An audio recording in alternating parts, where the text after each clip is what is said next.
بريزيدنت ريبابليك ألجيريا عبد العزيز بوتفليقة، بريزيدنت ريبابليك يمن عبد ربو منصور هادي، بريزيدنت ريبابليك بولاند برانيسلاف كومروفسكي، نجوس موروكو محمد شارشاين، نجوس شوردن كارل غوستافن، وانا صحفي ودحورات هاجرات بانكي مونن بمغنيات صنبل مبل 22 عامد ناصرነት ንህዝብን መንግስትን ኤርትራ ዮሃኖም ገሊጾም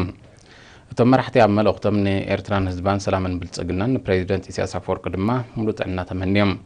ዋና ጸሐፊ ውድብ ሃገራት ባንኪ ሙን ወሲኹን ንጡፍ ጽምዶን ተራን ኤርትራ ኣብ ንጥፈታት ናይቲ ውድብ ብሓፈሻ ኣብ ምርጋጽ ሓበራዊ ኣህጉራዊ ዕላማ ዝኾነ ሰላም ምዕባለን ብልጽግናን ድማ ብፍላይ ወሳኒ ከም ዝኾነ ገሊጹ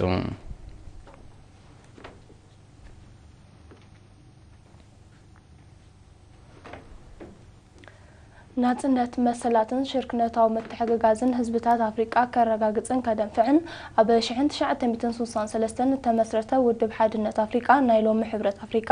በ25 ጉንበት ወርቃዊ የቤሉ በመስራት ጸንቢሉ ሚኒስትር ጉዳያት ወጻኢ ኤርትራውን ዝኽሪ መስራት ውድብ ትማሊ ኣብ ሆቴል አስመራ ፓላስ ኣብ ዘካየደው እንግዶት ጸንቢሉ ፍሮይን ፍጹም ተከታቲላ ዘዳለው ተጸጻፍ ይሰብ ወርቃዊ የቤሉ መስራት ውድብ ሓድነት አፍሪቃ ማለት ሕብረት አፍሪቃ በ27 ጉንበት ኣብ አስመራ ሆቴል አዝመራ ፓላስ ተጸንቢሎም ኣብቲ በሚኒስትር ጉዳያት ወጻኢ ተዳለው ጥምብል ሚኒስትራት ሓለፍቲ ህግደፍ ኣብ ማሕደርቲ ዞባታት ኣብ ኤርትራ ዝመረበሮም ኣምባሳደራትን ዲፕሎማትኛታትን ከምኡን ወከልቲ ኣህጉራን ውድባትን ተረኺቦም ነይሮም ኣብ ሚኒስትር ጉዳያት ወጻኢ ኤርትራ ዋና ዳይሬክተር ክፍሊ ጠረጴዛታት ኣምባሳደር ፍሳሐ ጴጥሮስ ኣብ ዘስማዕ መደረ ኣህጉር አፍሪቃ ዘለዋ ዕቁር ጸጋታት ኣብ ረብሓ ህዝብታታ መታን ክውዕል ሕብረት አፍሪቃ ካብ ግዳማዊ ምትእታውን መጋበርያነትን ሓራ ብምዃን ህዝባዊ ሰረት ዘለዎ ስርዓት ኣካይዳ ክኽተል ትጽቢትን ባህግን ህዝብ አፍሪቃ ምዃን ገሊጾም ኣምባሳደር ፍሳሐ ጤናስኢቡ እቲ ውድብ ካብ ዝምስረት ዝሓለፎም መድረኻት ዘጋጠምዎ ብድሆታት ከምኡን ድኻማቱ በመንጽር ዕላማታቱ ድሕሪ ምዝርዛር ክብረትን ህዝብታት አፍሪቃ ክዕቅብ ብቆንዲ ድማ ዕድላት አፍሪቃ በአፍሪቃውያን ክውሰን ባይታ ኸጣጥሕን እቲ ካልእ ትጽቢት ህዝብታት አፍሪቃ ከም ዝኾነ ስሚሩሎም ውድብ ሓድነት አፍሪቃ ናጽነት ንዘይረኸቡ ህዝብታት አፍሪቃ ሙሉእ ብሙሉእ ካብ መግዛእቲ ሓራም ውጻእ ሓድነት ህዝብታት አፍሪቃ ምድልዳል ብሓበራዊ ምትሕግጋዝ ቁጠባዊ ምዕባለ ምርግጋጽ ሰብአዊ መሰላት አፍሪቃውያን ከም ዝሕሎ ምግባር ኣብ ውሽጣዊ ጉዳይ ኣባል ሃገራት ጣልቃ ዘይመታው ሉላውነትን ግዛዊ ሓድነትን ዶባትን ውዕላትን ከም ዝኽበር ምግባር ከምኡን ኣብ መንጎ ኣባል ሃገራት ዝኽሰት ግርጭታት ብቑኑዕ መንጎኝነትን ዳንነትን ብሕጋውን ሰላማውን ኣገባብ ኣብ ምፍትሑ ምውሳእ ዝብሉ ቀንደን ሕመረ متكلات حيزو ب25 ጉንበት 1963 ከም ተመስረተ ይፍለጥ بريزيدنت ኢሳያስ አፈወርቂውን በመኽንያት ዝኽሪ መበል 50 ዓመት መምስራት ትውድብ ናበደ ወንበር ኮሚሽን ሕብረት አፍሪቃ በሰደዶ ጽሑፍ ጉዕዞ ዝሓለፈ 50 ዓመታት በመንጽር መሰረታዊ ቁጠባዊ ፖለቲካውን ማሕበራውን መምዘኒታት ልሙጽ ወይ ሙሉእ ብሙሉእ እወታው ነይሩ ክበሃል ኣይከኣለን ድሕሪ ምባል ምህማሽ ምስ ኩሉ ቁጠባዊ ፖለቲካዊ ጸጥታውን ማሕበራውን ጫሌዳታቱ ናህጉርና አፍሪቃውን ህላወና ጻሃገራትን ኣብ ሓደጋ ኣውዲቑ ምጽኑሕ በምጥቃስ እዚ ግናይ ገጽ ታሪኽ ንሓድሽን ብሩህን መጻእ ዘአህጉር ሓሊኹ ክሕስ ከም ዘይግባእ ነዚን ምስማር ድማ ህላው ቁንዕን ራእይ ዝውንንን ፖሊሲታት ስትራቴጂን ናይ ትግባረ መደባትን ወሳኒ ከም ዝኾነ ምግላጹ ዝዝከር እዩ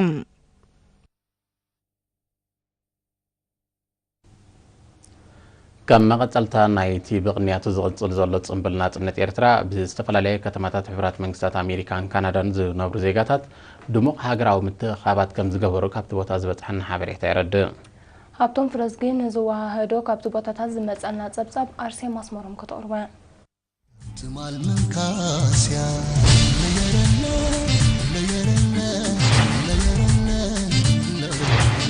ينيو ترى من بار كعند بفري سم تاريخو زنبر أمدري نفسها دنحكاها حفاش كتبلي سوونت دليا لكحم سقدلي ኤርትራውያን ተቀማጦ ከተማታት ደንቨር ሳን ሆዜ ሲንሲናቲን ላስ ቬጋስን ሕብራት መንግስታት አሜሪካ ከመን ማሕበረኩም ኤርትራ ኣብ ቫንኮቨር ካናዳ መበል 22 ዓመት ልደት ናጽነት ኤርትራ ብድምቀት ከም ዝጸንበሉ ካብቲ ቦታ ዝበጽሐና ሓበሬታ ገሊጹ ኤርትራውያን ነበርቲ ደንቨር ኮሎራዶ ኣብ ዘካይዶ ብርክት ዝበሉ ዜጋታት በሓፈሻ መንስያ ድማ ብፍላይ ተሳትፎም ምዕሩግ በዓል ሕድር ሰማታት ንምትግባር ቃሎም መሐዲሶም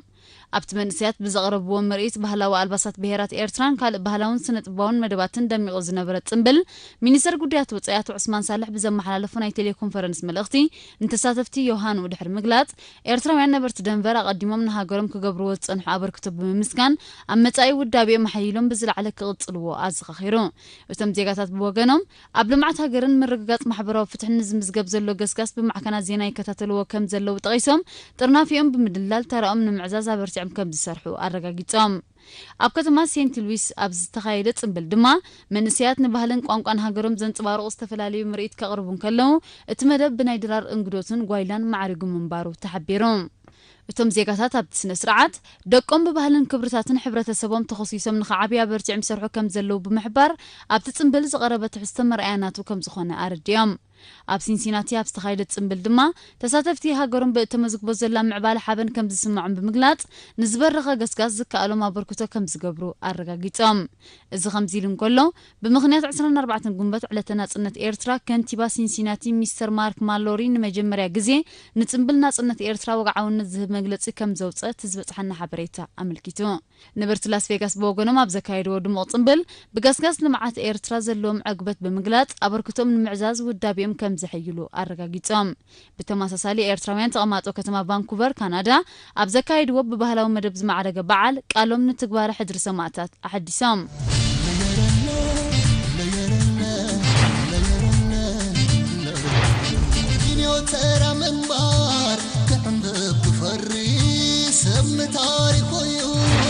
ዝነብር ኣብ ምድሪ ነፍስኻ ገኒሕካ ሓፋሽ ክትበልዒ ሰውን ትደልያ ኣብ ሆላንድን ጀርመንን ዝነብሩ ኤርትራውያን ናይ ዘካየድዎ ጸብጻባት ጽምብላት ጸብጻውን በጽሒና ኣሎ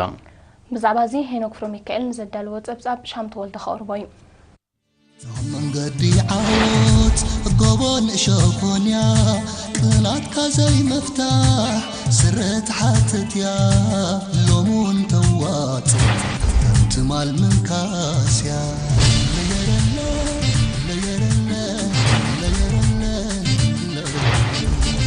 ተራ መንባር ክሕንብብ ክፈሪ ሰብ ታሪክ እዩ ዝነብር ኣብ ምድሪ ነፍስኻ ገኒሕካ ሓፋሽ ክትበልዒ ሰውን ትደልያ ልክዕ ከም ሰብ ገድሊ ኤርትራውያን ተቐማጦ ከተማታት ኣምስተርዳም ሮተርዳምን ኡትርክትን ሆላንድ በርሊን ጀርመን ከምኡን ደቡብ ኣፍሪቃ መኸተ ድርዕና ስራሕ ክብርና ብዝብል ቴማ መበል 22 በዓል ናጽነት ሃገሮም ብኽብ ዝበለ ስነ ስርዓት ከም ዝጸንበሉ ካብቲ ቦታ ዝበጽሐና ሓበሬታ ገሊጹ ኤርትራውያን ተቐማጦ ሆላንድ ኣብ ዘካየድዎ ብባህላዊ መደብ ዝማዕረገ ጽምብል ብኽቡር መስዋዕትን ዝተረጋገጸትን ዝተዋሕሰትን ናጽነት ንምዕቃብን ሃገር ንምልማዕን ከም ወትሩ ድልዋት ከም ዘለው ብምርግጋጽ መሳርዖም ኣደልዲሎም ብንቕሓት ከም ዝምክቱ ኣረጋጊጾም ሓላፊ ቆንስላዊ ጉዳያት ኣብ ሆላንድ አቶ ሰሎሞን መሐሪ ኣብ ዘስምዖ ቃል ህዝቢ ኤርትራ ነታ ብደሙ ዘምጽአ ናጽነት ብረፈረንደም ሕጋዊ መኸተምታ ምግባሩ ንተማእዛዝነቱን ሕግን ሕጋውነትን ዘነጽር ከም ዝኾነ እዚ ድማ መርኣያ ስልጡን ባህሉ ምዃኑ ብምልካት ኣብ ጉዕዞ ልምዓት ብውህደት ህዝብን መንግስትን ዝምዝገብ ዘሎ ዓበይቲ መደባት ድማ ንዘውዲ ናጽነትና ዝኹልዕ ከም ዝኾነ ገሊጹ ተቐማጦ ከተማ በርሊን ጀርመን በወገኖም ኣብ ዘካየድዎ ጽምብል ህዝብን መንግስትን ኤርትራ ብዘሰላስሎ ዘለው መደባት ልምዓት ሕቡናት ምዃኖም ብምግላጽ ተሳትፎኦም ከም ዘዕዝዙ ሓቢሮም እቶም ዜጋታት ዘካየድዎ ጽምብል ንናጽነት ዘምጽአን ዘውሓሰን ክብርታት ናብ መንእሰይ ወለዶ ብዘሰጋገር አገባብ ዝተወደበ ከም ዝነበረ ካብቲ ቦታ ዝበጽሐና ሓበሬታ አመልኪቱም በተመሳሳሊ ኤርትራውያን ተቐማጦ ሪፐብሊክ ደቡብ አፍሪካ ብ25 ግንቦት ኣብ ከተማ ጆሃንስበርግ ዘካየድዎ ጽምብል ናጽነት ደቡብ አፍሪካዊት ጉጅለ ባህሊ ኡሞጃ ብዘቕረበቶ ምርኢት ከምኡን ብኻልእ ባህላውን ስነጥበባውን መሰናድኦታት ማዕሪጉ ምንባሩ ካብ ኤምባሲ ኤርትራ ዝበጽሐና ሓበሬታ ገሊጹ አምባሳደር ኤርትራ ሪፐብሊክ ደቡብ አፍሪካን ዞባ ደቡባዊ አፍሪካን አቶ ሳልሕ ዑመር ኣብ ዘስምዑ መደረ ናጽነት ኤርትራ በተሳታፍነት መላእ ህዝቢ ብኽቡር ዋጋ ዝተረጋገጸን ዝተዋሕሰን ብምዃኑ ህዝቢ ኤርትራ ንሃገሩ ዝበቆ ነገር ከም ዘየለ ብምብራህ ብልዑል ህዝባዊ ተሳትፎ ዝሰላሰል ዘሎ ልምዓታዊ ንጥፈታት ንናጽነትና ዝድርዕ ምዃኑ ኣነጺሩ ኣብ አንጎላ ዛምቢያ ዚምባብዌን ናሚቢያን ዝቕመጡ ኤርትራውያን በተመሳሳሊ መበል 22 ዓመት በዓል ናጽነት ከም ዝጸንበሉ ካብቲ ቦታ ዝበጽሐና ሓበሬታ ወሲኹ ኣነጺሩ ቶም መንገዲ ዓወት ጎቦን እሾኮንያ ቅናትካ ዘይመፍታሕ ስረት ሓትትያ ሎሙን ተዋጽ ትማል ምንካስያ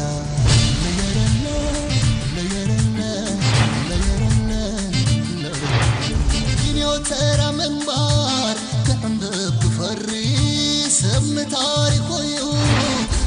كتنبر أمدري نفسها جنحكا تحفاش كتبلي سبون تدليا لك خمسة قبلي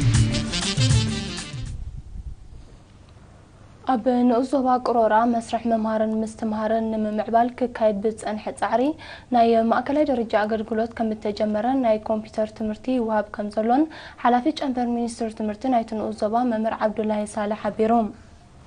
حزب نؤزوبا قرورا قد مناصنا سبا ساقماو منابرو يمرح منبارو زحبر ممر عبد الله أبز زحالف حموش عمت أغلقلوت تمرتنا معبله كم زمته كموصيتو دما تستافنه تمهارو بحفشا ناي دق انستيها بفلاي كم زبرخ بمتقاس حزب دق نزمصو زلو لوط بغبري رئيس لزلو أب ممهارون فولي تقداسنس ان حدري مت كم زلو غليصوم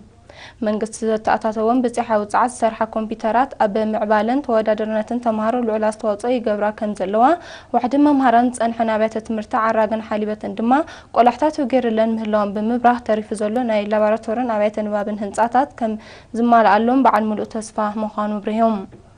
بزيكاتن أب جرات قرورة رحبن مهمي من زلوا زمناو هنصاتات زلوان أبيات تمرتي حزبي بتوقسوا أب محدارات كبابي عراق حالبتن شاكاتن بداسات أبيات تمرت صريحو دقون ممهار زقبرو زلو صعري وصيت نايتنا برخز متزلو نوحات كم زغونا رديوم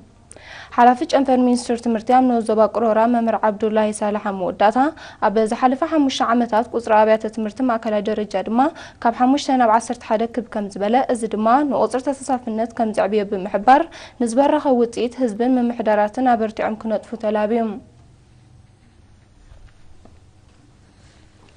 مسمر غدايف سنبل كاب عبيتي غداناتات كتم اسمرايو انتقونه بسنكي مبلشاو هبتي مسمر كو هبز صنع اغلغلوت مغعازيا كم تقارص اي زنجر نز مسمر زي بمصقان اتي تواريص زلو اغلغلوت مغعازتي كرامات قدم مئتاو كزازه مصوع لهم ناصنت هبتم نتتقمت نايت مسمرات زراريبا نزدالو تتصصاب ابسرات ولده كتقربايا مسارتاو ጽገና ዝግበረሉ ዘሎ ጽርግያ ጎዳይፍ ሰንበል ቅድመ ክራማት ተዛዚሙ አገልግሎት ክጅምር ነበርት ጎዳይፍ ጸውዖም ንሳቶም ነሪና ብዝሃቦ ሓበሬታ ምስ ምብልሻው ጽርግያ አገልግሎት መጓዓዝያ ስለ ዘቋረጸይ ጽገሙ ከም ዘለው በመምልካት እቲ ክጽገን ካብ ዝጅምር በተደጋጋሚ ዘቋረጽ ዘሎ መስመር ክቀላጠፍ ተላብዮም አቶ ኃይለ አባ ገርግሽን ወይዘሮ ሳዕዲያ ኪያረን መምሕዳር ዞባ ነቲ አዝዩ በመብልሻው ካብ አገልግሎት ወጻይ ኮይኑ ጸንሐ ጽርግያ ንምጽጋን ዝወሰዱ ተበግሶ በመመስጋን እቲ ስራሕ ካብ ዝጅምር ልዕሊ ዓመትን መንፈቅን ከም ዝገበረ ጠቂሶም ከይተዛዘመ ክራማት ከይጅምርሞ ዳግማይ ከይቋርጽ ስጋቶም ገሊጾም ካብ 6 ወርሒ ክሓልፍ ዘይነበሮ ስራሕ ስጋብ ሕጂ ምጽንሑ ግን ናይ ባሓቂ እዚ ኣብ ዘሎ ነማሪ ቅሬታ ኣለዎ ሕጂ ከአንተ ሆነ ቀልጢፎም ክውድኡልና ተነባሪ እቲ ዝግልገሎ ዝነበረ ቁጽር 14 አውቶቡስ በዝተሓልፍ ነይራ ሙሉእ ህዝቢ ተሓጉሹ መስመር ተኸፊቱሉ ሕጉስ ነይሩ ሕጂ ግን ቁሩብ ግዜ ነውሒ ስለ ዘሎ እቲ ምዕራዩ ናይ ባሓቂ ቀልጢፉ ቅዕረልና ሓንቲ ዘለና ሕጂ ግን ክራማት ካርኪቡ ቀልጢፉ ኩዳልና ካርታሚኡ ገሊኡ ምነ እንተ ሰራርሓ ግን ጽፉፍ አቶ አረፋይነ ገብረ እግዚአብሔርን ወይዘሮ ወይና አንደን በወገኖም መንግስቲ ክሳብ ትዝራሕ ገጠራት ጽርግያ በመስራሕ ጸገማት ህዝቢን መፍታሕ ዝገብሩ ዘሎ ጻዕሪ መርአያ ናይቲ ኣብ ዜጋታቱ ዘሎ ሓልየት ምዃኑ በመጥቃስ ዘጋጥሞም ዘሎ ጸገም መጓዓዝያ ንኽፍታሕ እቲ መስመር ብዝቀልጠፈ ክዛዘም ኣዘኻኺሮም ሕጂ ቁሩብ አንፈቱ አሙዛሙ ገጹ ይኸይድ ምህላው ይሕጉሰና እዩ ብእዋኑ ክውዳእ ዝግባእ ዘይምውድኡ ቁሩብ ህዝቢ ቅሬታ ኣለዎ እዚ ጽርግያ ዝኻብ ድቋረጽ መስመር ካብ ድቋረጽና 2 ዓመትን 6 ወርሕን ካብ ድጅመር ከዓ 1 ዓመት ጣዕሚ ተሸጊርና ሕማቂና ነርና ሕጂውን ተስፋታት እንዳገበርና ተስራሓት ንዖም ምልከት ሓደ ዕንቅፋታት ደጋጥሞም بحق نوحنا يصرغيازي حجون اي تغالاغلنا دلنا بتسفا ግን ንጽበዮ እቶም ወሃብ ትርኢቱ መወዳታ መጀመር ናይ ስራሕን ጽፈቱን ከም ዝሕጎሶም በመሕባር ህዝብ ተኸባቢ እቲ ስራሕ ንኽቀላጠፍ እጃሙ ከበርክት ድሉ ምዃኑ አረጋጊጾም ዝኸበርኩም ተኸታተልትና ዜናታት ውሽጥ አገራብ ተዛዚምሎ ዝወጽል አገራው ዜናታት እዮም